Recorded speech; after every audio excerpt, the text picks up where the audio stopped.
Humans podcast. I'm your host, Mike Montague, and you can find us at playfulhumans.com. I have a very special guest this week. It's Andrew Matthews, author of Being Happy, a handbook to greater confidence and security, and a whole bunch of other books. He's a cartoonist, public speaker. What else we got here? We mentioned best-selling author already, and happiness coach. How cool is that? We're going to find out how Andrew plays for a living here on the Playful Humans podcast. All right, let's get into it. Let's have some fun. If you need to find more fun, flow, and fulfillment in your life, go to playfulhumans.com. Here we go.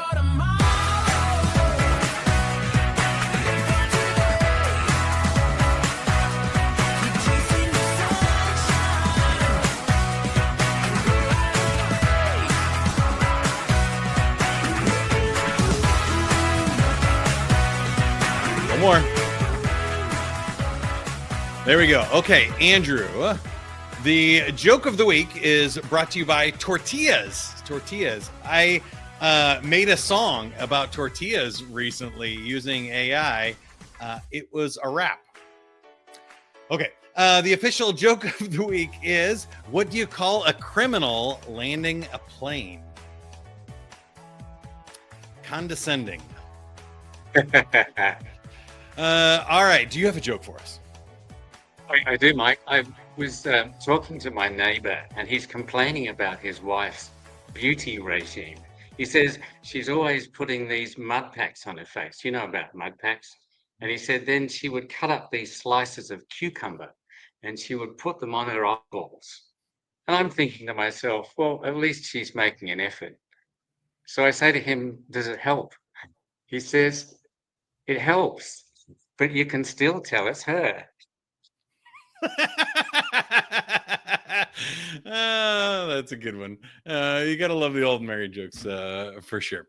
All right, Andrew, let's start with the book, because I think it's fun. As a cartoonist, you save a lot on illustrations in your book and stuff, which is great. But over 3 million copies sold is ridiculous, and I think it goes to show that everybody wants to be a little bit more happy, but also that we kind of have a long way to go on this. We were mentioning before we hit record that this message is still just barely scratching the surface. So tell us about it. How did it come to be?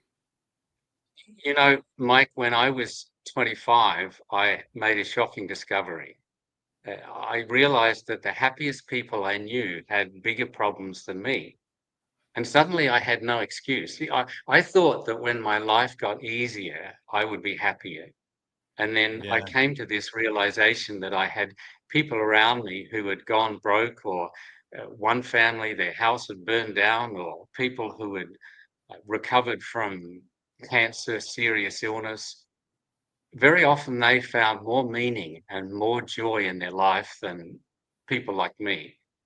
And that sent me on a quest trying to find out how happy people think so I could be more like them. And after reading about 200 books and going to seminars and workshops and talking to the happiest people I knew and some of the people who weren't so happy, I wrote my first book called Being Happy. And I was a cartoonist. I studied classical drawing out of high school, and I used to do cartooning for Playboy as a teenager to help feed myself.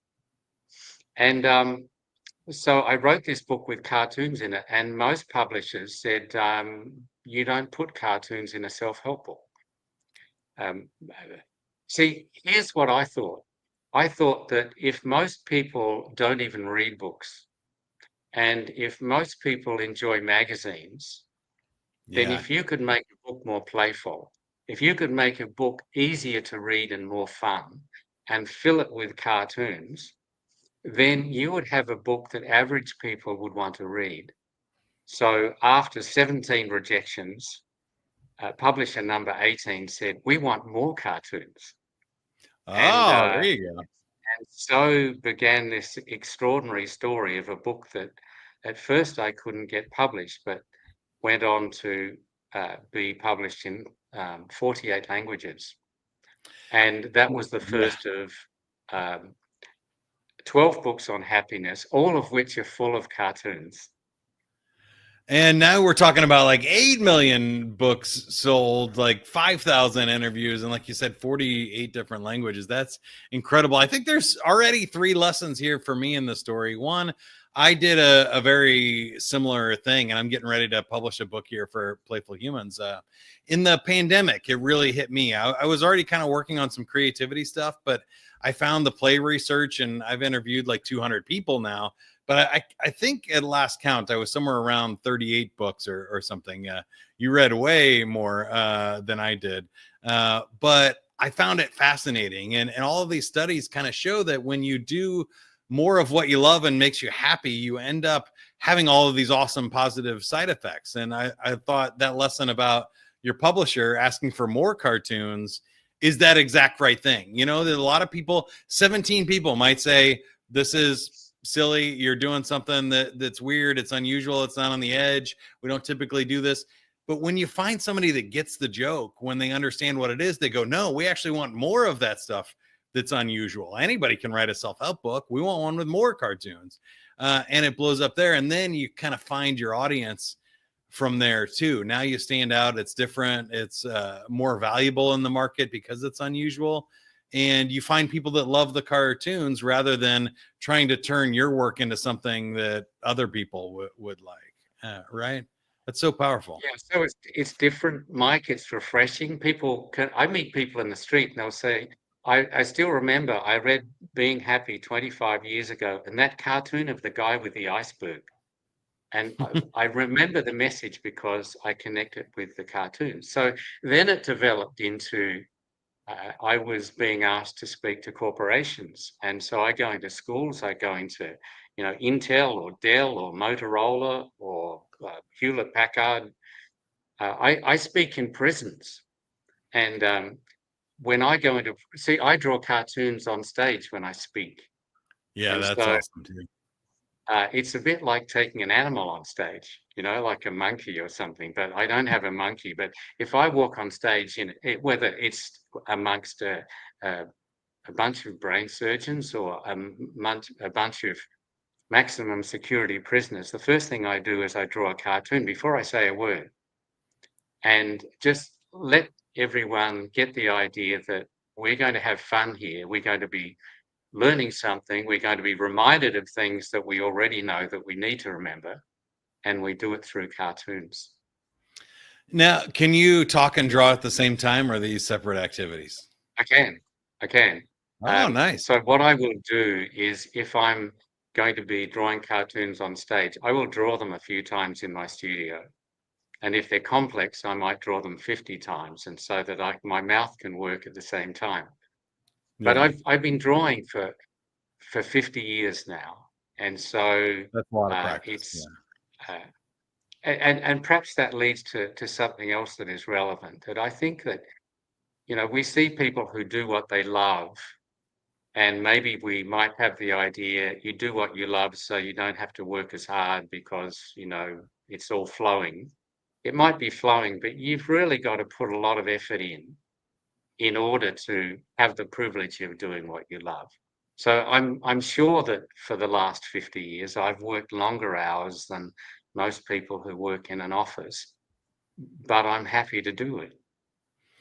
Yeah, I think you've hit on several things again that I love to talk about. One, you mentioned to me that you haven't had a regular day job, like a paycheck job, your entire life, which I think is exactly what this show is about, how to play for a living and have some fun. And you've already given us a few tips here too that I think there is a misconception that people say you find what you love and you never work another day in your life.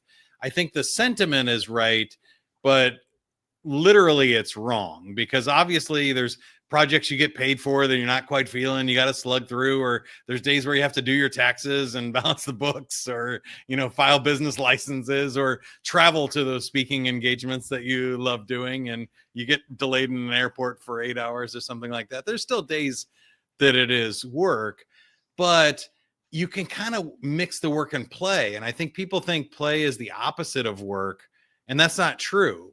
play is like the fun uncle of work. The opposite of work is sloth, like laziness, sitting on the couch, not doing Yes. anything. But play, you build forts, you create things, you put a lot of effort, you spend hours on drawings or paintings or music practice, and you put a lot of effort into play. I think that's a common misconception. And I would like to add on to that, Mike, that people perhaps think, Andrew, you showed a lot of courage in going off and doing your own thing. I didn't. I had a father who used to play.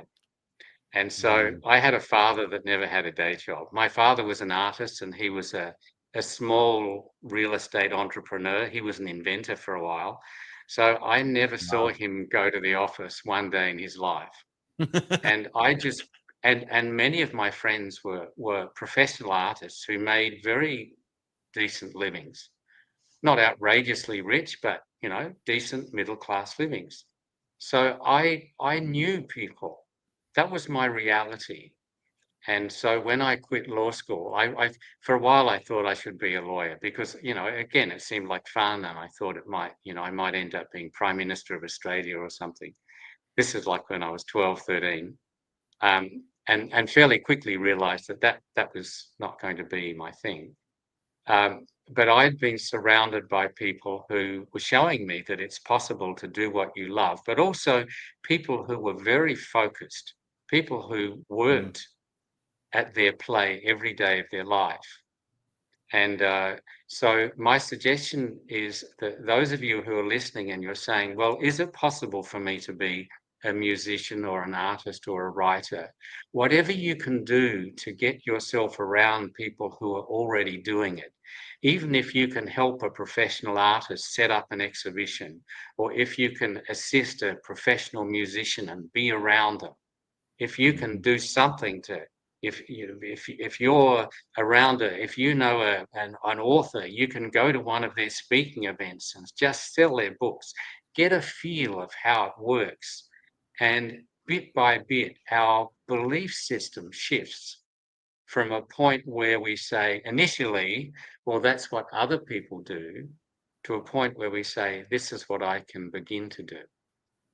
I love that so much. And that's my advice all the time when I get out there. I was a DJ and on the radio and get to do all kinds of fun things like host game shows. And people are like, how do you even get that job? And you go, well, you don't.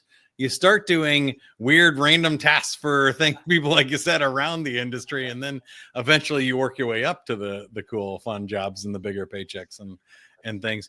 I wanted to ask you about the other book behind you, though, because I have also found play to be really important in bouncing back, and failure really important in building confidence and resilience, because I think people have another common misconception that you gain confidence by being successful and proving that you can do it. But I found that the more success I have, the more imposter syndrome I have. And that when I go through a failure, something difficult, and I overcome that, that's when I build confidence and resilience, that I go, oh, you know what? I bombed on stage in front of thousands of people and I survived. I can do this again. Next time I'm on stage, I go, okay, it's not that bad. I've gotten through it. It's like kind of, the first time you jump in a cold pool or something, you get climatized to it and stuff. Tell me about the lessons you learned in writing Bouncing Back. Yeah, that's a great point, Mike, that we get strength and we get resilience and self-belief by overcoming the tough times. So the book you're talking about is Bouncing Back, which is the book, the latest of the 12 books I've written that are around the theme of happiness and doing what you love. So I noticed that resilient people tend to do particular things. And here are three things that resilient people do. Number one is they accept where they're at. If something happens to you that you hate, you go through a relationship breakup, you're broke, you get thrown out of your house, you lose your job, or you don't get a job that you thought was going to be yours. The step to moving on and bouncing back, the first step is saying, I wouldn't have chosen this, but I accept this. This is where I am. I'm not blaming anybody. I'm not going to beat up on myself. acceptance is power. And that is the point from which we say, okay, now what do I do? So acceptance is the greatest favor that we can do ourselves. People think, well, if you accept something you don't like, you're stuck with it. No, it's the opposite. If you accept something you don't like, then you can move on. Number two is resilient people deal with a tough situation one day at a time. You say, I will do my best until bedtime. Tomorrow can take care of itself. And so you just bite off this tough situation in little chunks. And the third favor that we can do ourselves is we say to ourselves, what does my better life look like? We have a picture of the better life that we're headed towards, where we're working, what our relationships look like, what our days feel like. We create a better life by having a picture in our minds. We don't become better people by looking at who we are. We become better people and we create a better life by looking at who we want to be and where we want to be. So those are three things that we can all do. That's awesome. And I would just say second to all of that. I completely agree, especially about the seeing the forward part, because so many people, especially when bad things happen to them, they get stuck looking backwards and what happened and how did they get there and stuff, rather than looking forwards at how do they get out of it. I think that's a really powerful lesson. Now, I can't have you on without asking about cartoons and drawing and the art. So I have seen, studies around the Mandela art being a focus and flow thing, like a meditation stuff. I can imagine that being creative gives you lots of powers for problem solving and visualizing things and telling stories to be a better communicator. But for you specifically, what is it about the art and cartooning that attracted you or that makes you happy in doing the actual activity? There's a few things. Number one is I love to create something that makes me laugh and makes other people laugh. You know, one of the first cartoons I created for my book Follow Your Heart was there's a businessman and he's going to see, he's in the presence of a guru, like obviously he's in India or something, he's talking to an Eastern guru, and he says, Master, is there more to life than owning a Mercedes Benz? And the master says, you bet, get a Ferrari.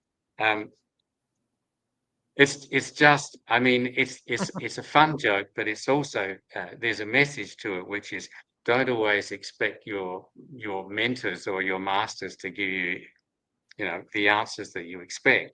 Or there's a cartoon in Bouncing Back, which is it's got a guy climbing a mountain. And now this is not a funny cartoon, but it's creating a picture.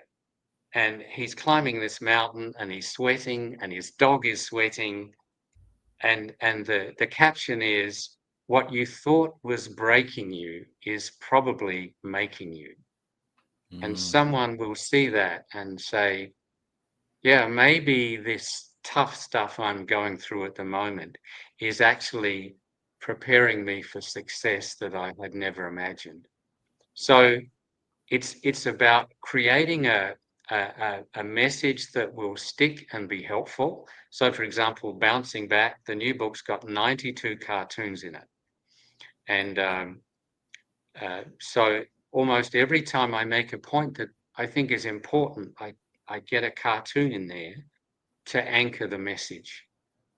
And the other thing is, I just know that I'm very visual, and we are all visual to some degree, in that even though those of us who are auditory, that's how we like to learn, we still connect messages with pictures.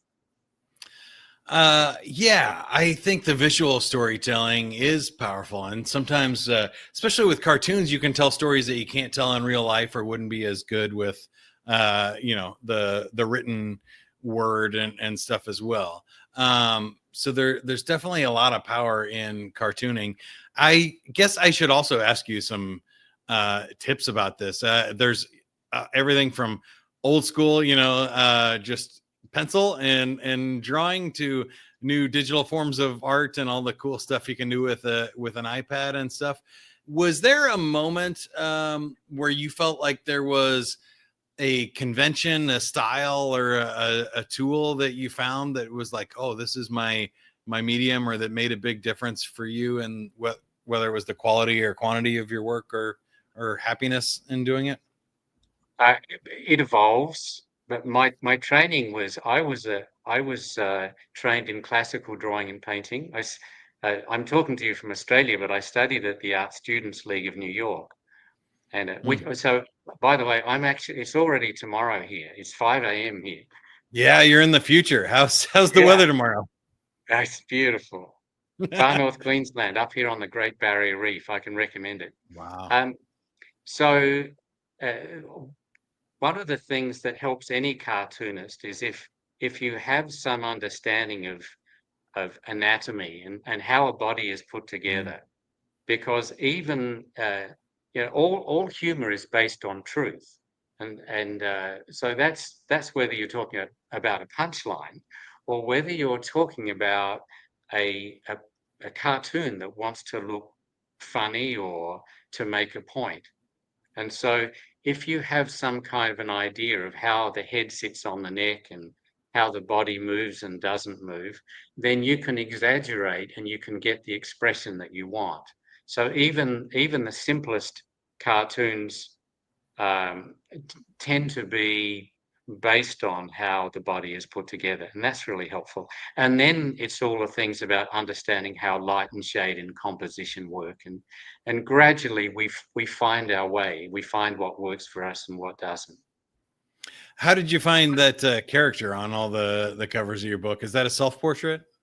Maybe the character on Being Happy, actually, Mike, it's one of the toughest things to do, is to draw a little guy and make him look like he's jumping for joy. Unless you get the arms and the legs just right and the tilt of the head, he maybe looks like he's been sort of stuck on the wall, or. So I drew that little guy 200 times until I was happy that I had the expression for the cover of Being Happy. But sometimes it's like when we're talking about playful stuff, sometimes it's a lot of work. It can be, and I really appreciate you putting all the work in. I guess my last serious question for you before we play a game is, you, I'm guessing, could have stopped it at some point. So you've developed many books, like I said, 90 some drawings in the latest one. That feels very prolific for me. And obviously you've had a lot of time to do all that too. So it's not like you did it all in 1 year, but is there any particular lesson you found in the longevity and prolificness of just making all of this stuff over time, or any value in just continuing to do it even when you don't have to? Well, I never plan to retire, because I believe that we're happiest when we're connecting with people and helping to make other people's lives better, and at the same time aiming to make our own life better. So that's the one thing. The other thing is that I'm so blessed that I get emails and messages on social media every day from people in Mexico or Spain or France or America saying, I read your book and it really helped me. And so that is the cream. That is the real joy, to think that something, and that's the ideal situation. If we're doing something that we love and we have meaning for us, that is moving and helping others. So I don't see myself stopping this because of the feedback that I get from readers. That's awesome. That's a huge, powerful point. All right, you ready to play a game? Yes. Here we go. All right, we surveyed 100 people. The top 5 answers are on the card. If you get one of the top 5 answers in 2 out of 3 questions, you win. So we asked 100 people to name something you hope is clean when company drops in unexpectedly. What do you hope is clean if somebody stops by your house unexpectedly? Toilets. Number one answer. That one's pretty easy. 62 points there. Just your house, your floor, your kitchen, and your clothes in the top 5 list there. All right, next one. We asked 100 people to name something you know about the Earth. What do you think they said? It's round. Number one answer again, 40 points. A lot of people still don't know that it is, but it's polluted. It revolves, spins around. It's mostly water, and it's beautiful. Were our top answers there. All right, you've already won, but the last one, just for funsies. Name something you might catch up on. What do you catch up on? Friends. Friends. I'm going to count it. Yeah, number 5, gossip, 6 points.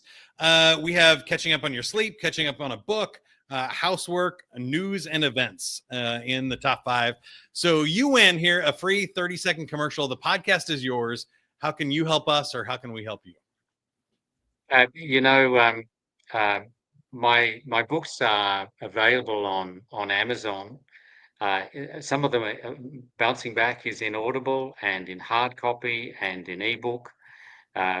Being Happy is in Audible and in ebook. And so you will find my books to be more fun than a lot of the happiness books that I was reading when I was trying to find out what it is that happy people do. So I invite you to enjoy, whether it's Bouncing Back, Being Happy, Follow Your Heart, which is my book about enjoying your work, and let me know how you find them.